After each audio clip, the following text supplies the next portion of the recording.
Amen. So mga kapatid, nandito tayo muli sa ating morning revival preview. At ang schedule natin ay week 2, day 4. Amen. So magbabasa na ako. Umpisahan na natin to. Romans 8:16. The Spirit Himself witnesses with our spirit that we are children of God. So ang ating pagiging mga anak ng Diyos ay hindi lang ayon sa kasulatan. No? At hindi lang din ayon sa pagsasagawa, kundi ito ay nadadama. So ang pagiging anak ay nadadama. At ito ay nadadama natin mula sa ating espiritu na sinasabi rito, ang espiritu mismo. Ito yung Espiritu Santo. Ang siyang sumasaksi, nagpapatotoo sa ating espiritu na tayo ay mga anak ng Diyos. Ang ganda nito. So, ibig sabihin, hindi ka pwedeng linlangin. Naku, hindi ka anak ng Diyos. Naku, ampun ka lang. Hindi, ito ay isang pagsasaksi, pagpapatotoo ng Espiritu Santo sa ating espiritu na ikaw ay anak ng Diyos. Tayo ay mga anak ng Diyos. Kaya ito ay isang realidad na madadama mo sa iyong espiritu. At dahil mayroong pagsasaksi sa ating espiritu, ito ay nagbubunga ng isang matalik na relasyon sa Diyos. Kaya nga, mula sa ating espiritu, tinatawag natin siyang Aba Ama. Aba Ama. Punong-puno yan ng tamis. No, punong-puno ng isang matalik na damdamin na nanggagaling mula sa anak tungo sa ama. Parang physically tayo may mga mga ama sa laman. At pag nakita mo yung ama mo, di ba? Tatawagin mo daddy o papa o tatay. Ang ganda ng pakiramdam mo. Sapagkat hindi naman lahat ng tao sa lupa pwede mong tawaging daddy o tatay o papa o ama. Hindi lahat. Iisa lang yan. At pag tinawag mo siya, meron kang nadadamang matalik na damdamin. Yung aba, ang ibig sabihin, isang matalik na expression yan sa Diyos. Aba Ama. Amen. Amen. We have received the Lord Jesus by believing into Him. And God has given us the authority, the right to be God's children. So yan ay nasa John 1:12. No, ang mga nanampalataya sa Panginoon, mga tumanggap sa Kanya, ay binigyan ng karapatang tawagin mga anak ng Diyos. Amen. And the Spirit Himself witnesses with our spirit that we are children of God. Amen. So tayo ay mga naging anak ng Diyos sa pamamagitan ng ating pananampalataya sa Panginoon, at mula diyan tayo ay tinawag na mga anak ng Diyos. At sa karagdagan, ang ating pagsampalataya sa Panginoon, sapagkat naidala ang Panginoon ang kanyang buhay tungo sa ating espiritu, nagkaroon niya ng reaksyon, isang pagsasaksi na mula sa ating espiritu, na nanggaling sa Espiritu Santo, at tayo ay mga anak ng Diyos. Amen. Such a witnessing testifies to us and assures us that we are children of God who possess His life. So paano ba tayo naging mga anak ng Diyos? Sapagkat tinaglay natin ang kanyang buhay. So ibig sabihin, ang ating pagiging anak ng Diyos ay sa pamamagitan ng buhay na tinanggap natin. Noong tayo ay nanampalataya, itong buhay na ito ay dinala ng Espiritu Santo tungo sa ating espiritu. So, hindi tayo mga adopted. Hindi tayo mga sa ampon. Yung ampon ay anak din, pero yan ay by adoption. At hindi rin tayo naging anak ayon sa batas o ayon sa judicial aspect na kung saan tayo ay niredeem, tinubos, at ginawang anak. Hindi din yan. No? At hindi rin tayo naging mga anak ayon sa paglikha. Nung nilikha tayo, hindi pa tayo mga anak ng Diyos sa buhay. Kasi wala pa tayong buhay noon. Bagamat sa paglikha, nanggaling tayo sa Diyos. Kasi siya ang lumikha sa atin. Pero hindi tayo anak ng Diyos. Okay. Ang pagiging anak ng Diyos natin ay nang nadala ang buhay tungo sa atin.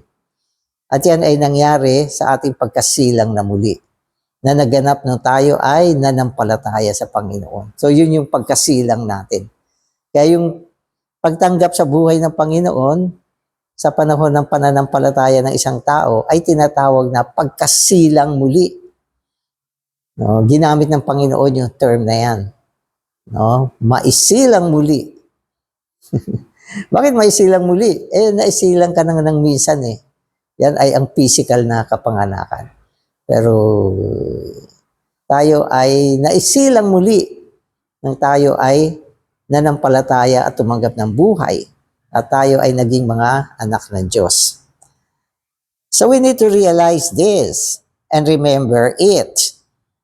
Whenever we may be, we need to remember that we are God-men with a divine right to participate in God's divinity.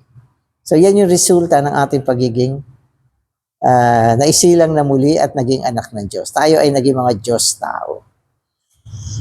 So ang ibig sabihin ng Diyos-tao, may kalikasan ng Diyos, may kalikasan ng tao, kaya naging Diyos-tao. Amen. At dahil dyan, nagkaroon tayo ng karapatan na makibahagi sa dibinong kalikasan ng Diyos. So, pwede na tayong mag-participate. So, ang ibig sabihin na mag-participate, tanggapin bilang tustos ang kalikasan ng Diyos. Divinity yan. Divinity. Na dinadala sa atin sa panahon ng ating pakikipagsalamuha sa Kanya. So, ang ating pakikipagsalamuha ay isang pamamahagi. Ibig sabihin, meron kang natatamo, meron kang natatanggap, merong naidadala tungo sa iyo. Sapagkat kung wala, hindi yan pakikibahagi. So yung term na pakikibahagi sa English, participate. Ibig sabihin, pumarte ka. Magkaroon ka ng bahagi, tanggapin mo yung bagay na yan tungo sa iyo. Diba? Ang pinakamagandang paglalarawan dyan, siyempre, yung kumakain ka. Meron kang natatanggap. Amen. So today's reading na ako, if we read the Bible without paying attention to this crucial point, then, in a very real sense, the Bible is to us an empty book.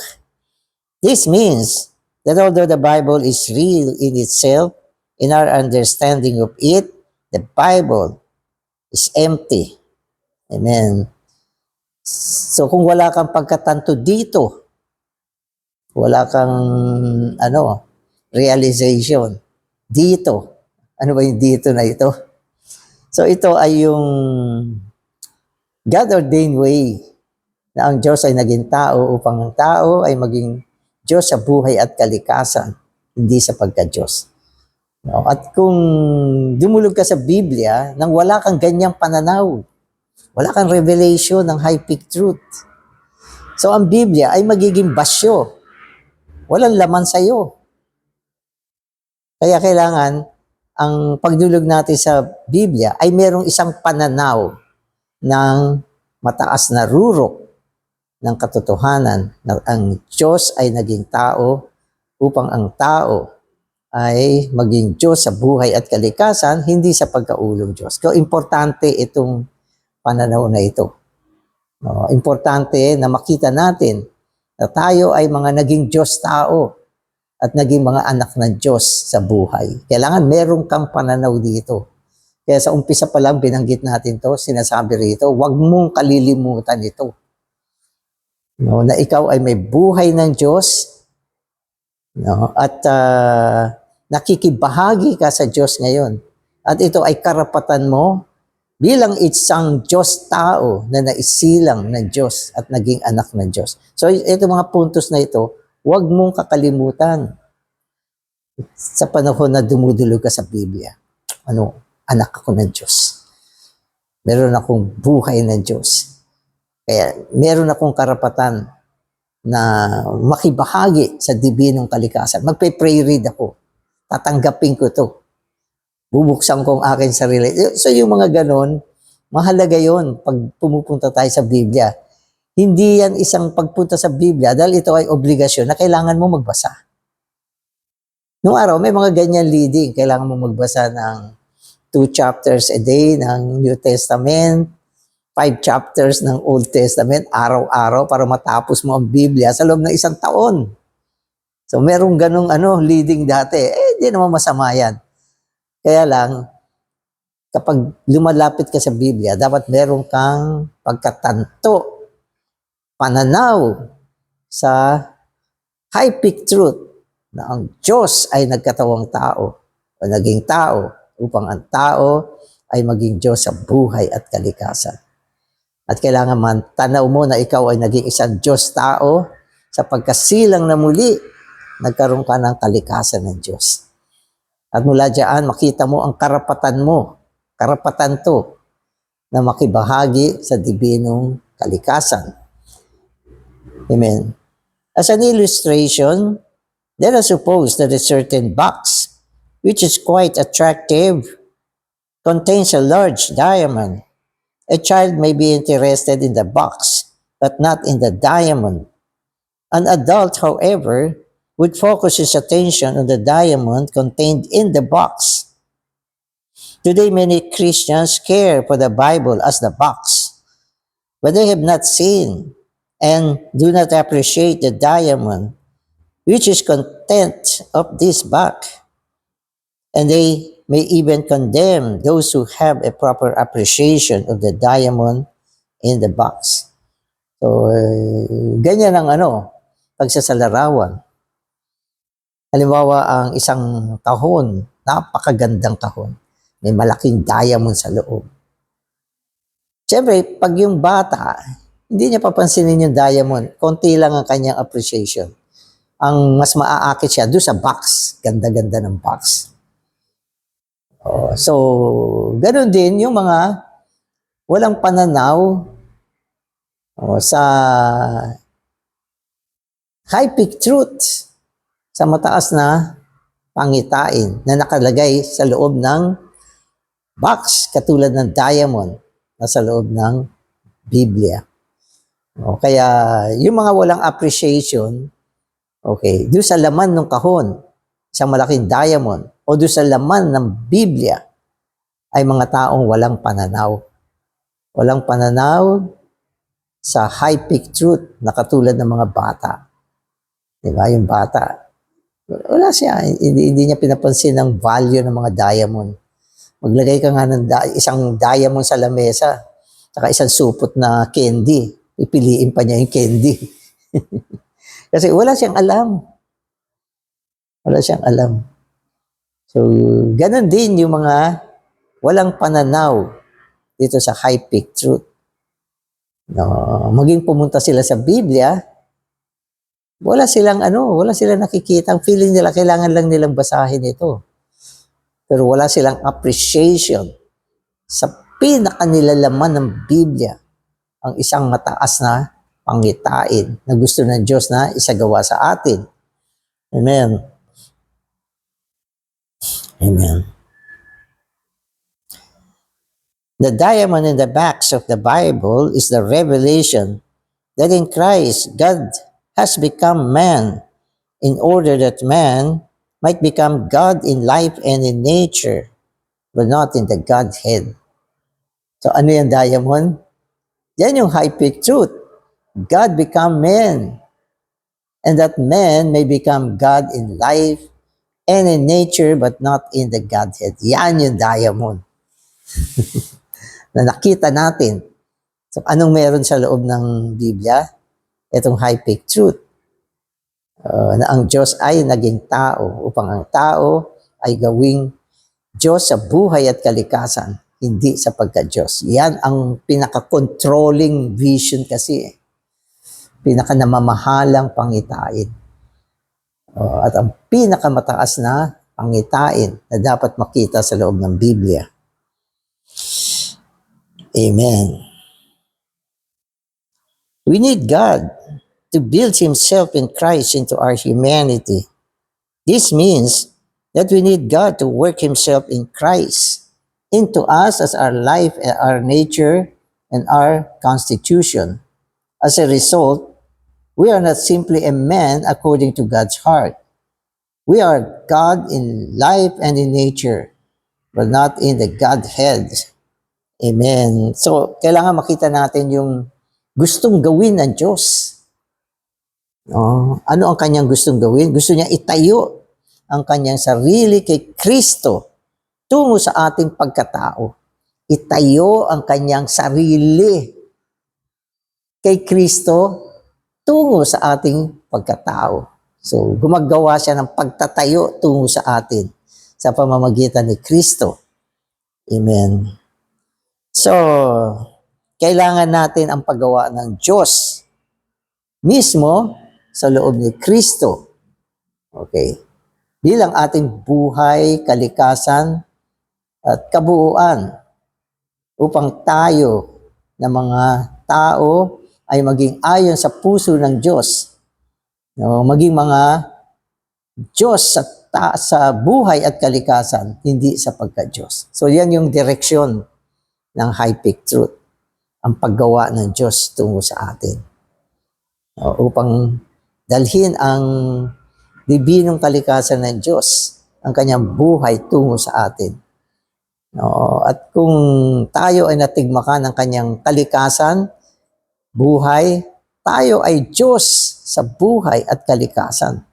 Hindi sa pagkaulo. Paulit-ulit sinasabi natin, ang ating pagiging Diyos ay sa buhay at kalikasan, hindi sa pagkaulong Diyos. Huwag kayo ma-confuse.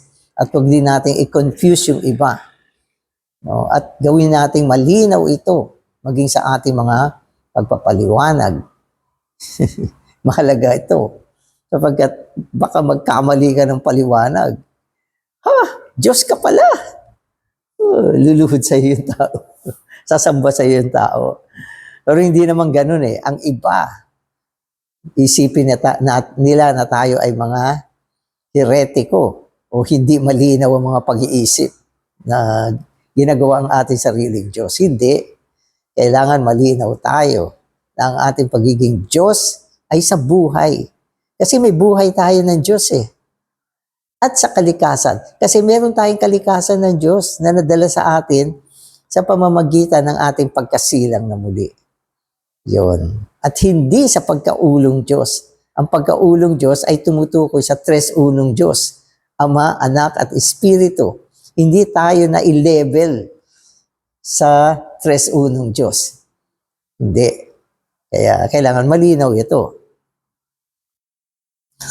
So in order to accomplish this, God in Christ became a man and went through some processes that this man could be designated something divine. So ang buong ekonomiya ng Diyos na siyang pinakarurok ng katotohanan ngayon ay tumutukoy sa unang hakbang at pinakamahalagang hakbang at proseso na ginawa ng Diyos. Ito ay ang maging tao. Ang Diyos naging tao. Yan ang una at pwede nating sabihin, yan ang simula. Sapagkat sa kanyang pagiging tao, napasukan niya ang mga iba pang proseso mula sa kanyang pagiging tao. Sapagkat kung hindi siya naging tao, hindi siya makakapasok sa crucifixion, resurrection, ascension, at hindi siya magkakaroon ng human living, at hindi siya magkakaroon ng paghahalo ng tao at Diyos. No? Kaya kailangan, ang unang bagay ay ang maging tao siya. Kaya sa high peak truth, sinasabi natin, God became man. So yun yung una. At ito ay para sa layunin na matuloy-tuloy niya yung kanyang proseso hanggang sa gawin niya ang tao na Diyos din sa buhay at sa kalikasan. Amen. Amen. So in resurrection, He was designated the firstborn Son of God. In and through resurrection, Christ, the firstborn Son of God, became the life-giving Spirit, who now enters into us to impart, to dispense Himself as life into our being, to be our inner constitution, to make us a God-man, just like Him. He was God becoming man, and we are man becoming God in life and in nature, but not in the Godheads. Amen. So kanina binanggit natin yung unang process. Naging tao siya. At nag-jump tayo sa isang mahalagang proseso na dinaanan niya. Ito ay ang kanyang resurrection, pagkabuhay na muli. Nang ang Panginoong Yesus ay nabuhay na muli, siya ay naitalaga bilang panganay na anak ng Diyos. So, nung siya ay hindi pa nagkatawang tao, siya ay bugtong na anak ng Diyos. Bugtong. Pero nung siya ay nabuhay na muli, so siyempre dumaan siya sa pagiging tao. Kaya binibigyan natin ng pansin yung unang steps. Nang siya ay nabuhay na muli, siya ay naging panganay na anak ng Diyos. Ibig sabihin, malayo na ang pagkakaiba. Pag sinabi mong bugtong, ano lang yan, nag-iisa lang yan. Yan ay isang stage na nag-iisa pa lang siya. Pag sinabi mo ngayon na panganay ito, ibig sabihin may sumunod na. Hindi na siya nag-iisa. Kaya ang pagiging panganay na anak ng Diyos ay naganap, napasukdol, na isakatuparan nang siya ay nabuhay na muli. At ang kanyang pagkabuhay na muli, dineclare na isang kapanganakan. Di ba? Di ba pinanganak ng Panginoon sa pamamagitan ni Maria? At ang una niyang kapanganakan na yan ay ang kapanganakan ng isang Diyos tao. Pero pagkatapos niya mabuhay na muli, mayroong isang tinig. Di ba? Sabi diyan, "This day I have begotten you." Sino yan? Yan ang tinig ng Ama na nagsasabing sa araw na ito, isinilang kita. Isinilang kita. Sino yung isinilang na yan? Si Kristo na nabuhay na muli bilang panganay na anak ng Diyos. Amen. At pagkatapos niya maging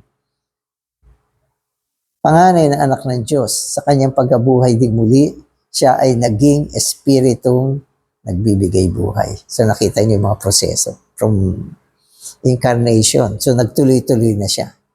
Crucifixion, resurrection, became the life-giving spirit. So naging espiritu ng Panginoon. At mula sa pagiging espiritu, pumasok sa loob natin, upang ipamahagi ang sarili niya tungo sa atin, upang siya ay ating maging dibinong kabuuan. Ayan na. Umabot na sa atin yung blessing. Dahil ang Panginoon ay nabuhay na muli. Upang gawin tayo mga Diyos tao na katulad niya.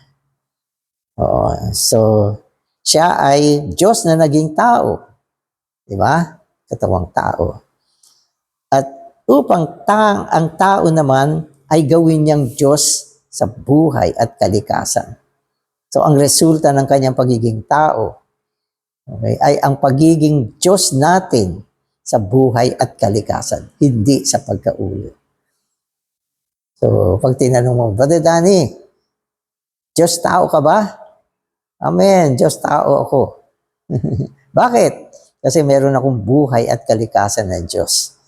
Diba? Paano nasagawa ng Panginoon yan? Kasi naging tao siya. Kung hindi siya naging tao, hindi niya na isagawa. Okay, nagawin tayo mga Diyos sa buhay at kalikasan. hindi sa pagkaulo. Kaya ang Panginoon, itong high peak truth, siya din ang nagsagawa nito. Naisagawa din niya ito. At ang unang step, ang Diyos ay naging tao. At ang sumunod, upang ang tao ay maging Diyos sa buhay at kalikasan, hindi sa pagkaulo. So Ephesians 3:17 tells us that Christ is now within us. Amen. Within us, doing the work of building Himself into us to produce mutual abode. Christ is working in us to build up God's habitation by building Himself into us. Amen. So ito naman ay sa Ephesians 3:17 na kung saan sinasabi dito na ang gawain ni Kristo ngayon ay ang itayo ang kanyang sarili tungo sa atin. At sa pagtatayong ito, magbubunga siya ng mutual abode. Tinayo niya ang kanyang sarili sa atin upang siya ay manahan sa atin. At kapag siya ay nananahan sa atin, tayo ay nagiging kanyang tahanan. Subalit ang resulta nito ay mutual abode, na ang ibig sabihin, nakasumpong siya ng tahanan sa atin at tayo ay nakasumpong ng tahanan sa kanya. Mutual siya. Kapwa pananahanan ito, mutual. Ako'y nananahan sa kanya, siya ay nananahan sa akin. Okay, so ito ay naging bunga ng kanyang paggawa sa loob natin, na nagsimula nung siya ay pumasok sa atin bilang buhay sa panahon ng ating pagkasilang na muli, at yan ay resulta ng ating pananampalataya. So, anong ginagawa ng Panginoon ngayon? Gumagawa. Anong klaseng gawain? Tinatayo yung kanyang sarili. Tinatayo yung sarili niya tungo sa atin. Ang ibig sabihin ng tinatayo, kino-constitute niya. Ibinubuuan niya tayo ng kanyang sarili. Anong resulta? Tahanan. Nananahan siya, nagiging tahanan tayo, at tayo ay nadadala upang maging tahanan siya. So, mutual abode siya. Amen. So, this mutual abode is also unveiled in John 14:23. If any man loves me, my Father will love him, and we will come to him and make an abode with him. This abode will be not only for the triune God, but also for us. What God builds up in us is both God's habitation and our habitation. Amen. So ito naman ay sa John 14:23, malinaw na binanggit sa atin na ang Ama at siya ay mananahan tungo sa atin. Gagawa siya ng tahanan tungo sa atin. No? At itong pananahanan na ito, hindi lang pananahanan ng tres-unong Diyos tungo sa atin, subalit itinatayo niya ang isang pananahanan ng Diyos at pananahanan natin tungo sa Diyos. So ano ang natayo rito? Tahanan. Kaninong tahanan? Sa triune God. Ano ang tahanan nila? Tayo. Kaya sabi ni Paul, you are the temple of God, and God dwells in you. Kaya ginawa tayong tahanan ng Diyos. Pero itong pananahanan ng Diyos, sa parte naman natin, ay isang pananahanan din. At ito ay ang ating pananahanan tungo sa Diyos. Kaya mutual siya. Kung wala itong gawain na ito, walang tahanan ng Diyos, wala din tayong tahanan. Kaya nagbunga ito ng kapwa pananahanan, mutual. Amen. So, siyempre, sa physical sense, hindi nangyayari yan. Halimbawa, ikaw ay nananahan sa iyong bahay. Tama yan. Pero yung bahay mo, hindi mananahan sa iyo. Hindi mangyayari yun. Pero sa spiritual, ang Diyos ay nananahan sa atin at tayo ay nananahan sa Kanya. Kapwa ang Diyos at tayo ay nakasumpong ng pananahanan. So ito ay ang pananahanan sa isa't isa. Mutual. Kaya ginamit yung mutual abode. Amen.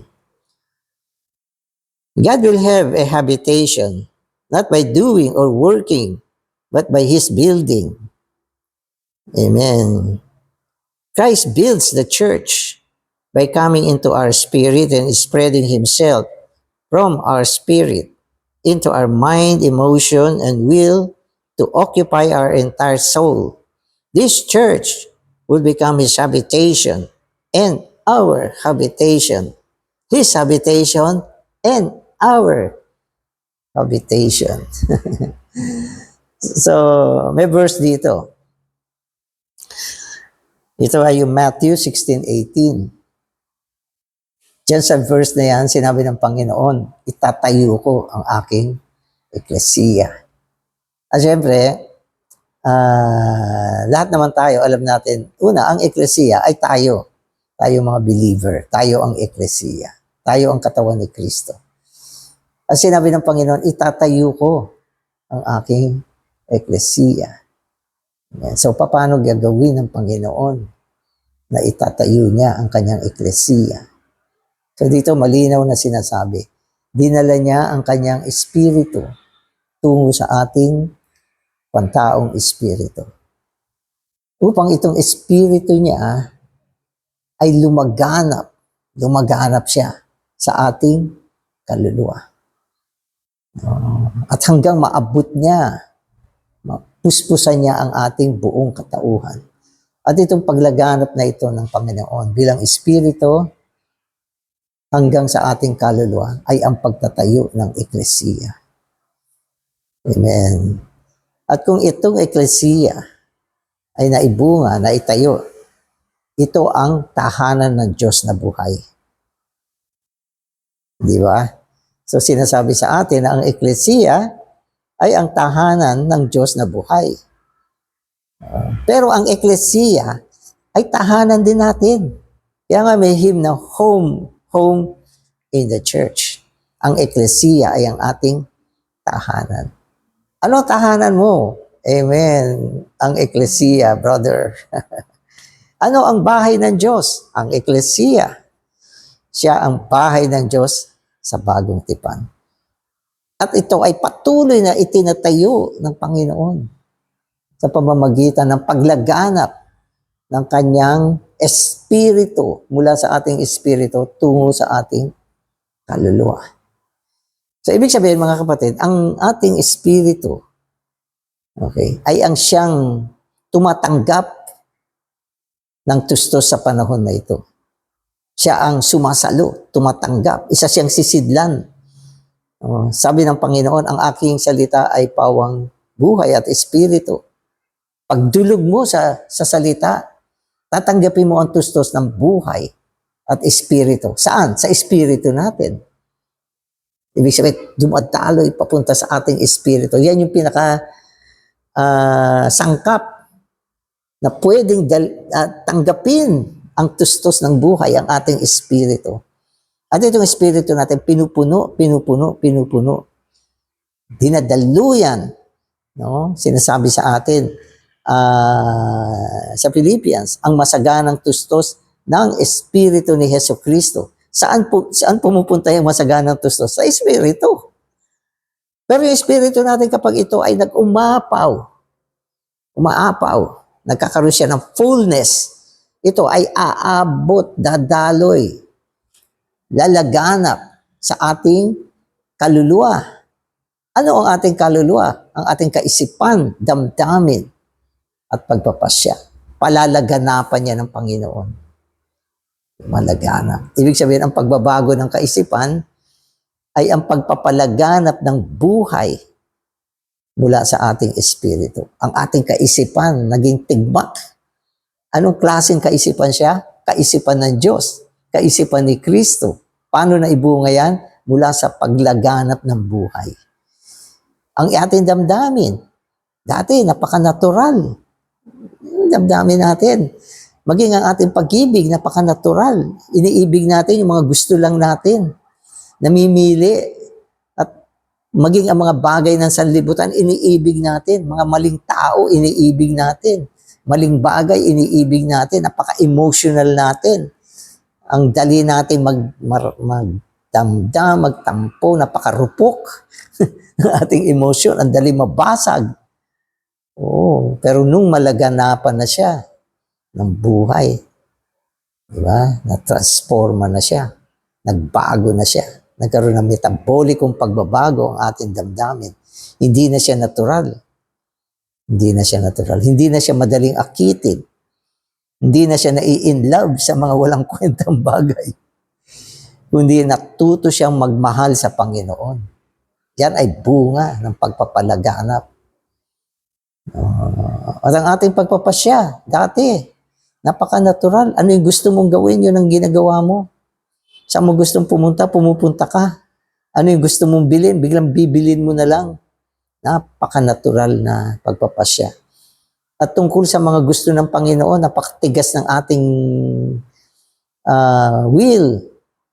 Pero sa pamamagitan ng paglaganap, maging ang ating pagpapasya, natigmakan, naging masunurin na siya sa Panginoon. Nagbago na tayo. At ito, mga kapatid, ay ang pagtatayo ng eklesiya ngayon. Upang ang eklesiya ay maging ang pinananahanang lugar ng Diyos at ang maging tahanan din natin ngayon. Kaya yan yung building ng church. At ang Panginoon ang gumagawa niyan. Tayo, yung kanyang isinagawa, ini-enjoy lang natin. Amen.